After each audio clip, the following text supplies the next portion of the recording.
అందరికీ మరణాత. ఈరోజు దేవుడు మనకిస్తున్న వాగ్దానము, అపవిత్రమైన వట్టి మాటలకు విముఖుడవయ్యుండుము, అట్టి మాట్లాడు వారు మరీ ఎక్కువగా భక్తిహీనులగుదురు.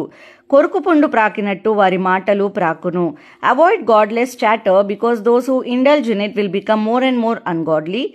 They teaching will spread like gangrene. ఈ శ్రేష్టమైన వాగ్దానము మన ఎడల దేవుడు దీవించునుగాక. ప్రియులారా, మీ చుట్టుపక్క వారు, ఉద్యోగం చేసే చోట్లలో కానీ, గృహములో కానీ, పక్కింటి వారు కానీ మిమ్మల్ని అర్థం చేసుకోవట్లేదా? మీ మీద అబద్ధ సాక్ష్యం పలుకుతున్నారా? మిమ్మల్ని నిందించి దూషిస్తున్నారా? అధైర్యపడకండి. వాక్యము సెలవిస్తుంది, యెహోవా పడిపోవారినందరినీ ఉద్ధరించువాడు, కృంగిపోయిన వారందరినీ లేవనెత్తువాడు. గర్వము, అహంకారము, దుర్మార్గత, కుటిలమైన మాటలు నాకు అసహ్యములు అని దేవుడు చెప్తున్నారండి.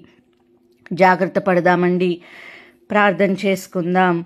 యెహోవా రాఫా, మా తండ్రి, మీ మహిమగల నామమునకై మీకే స్తోత్రములు.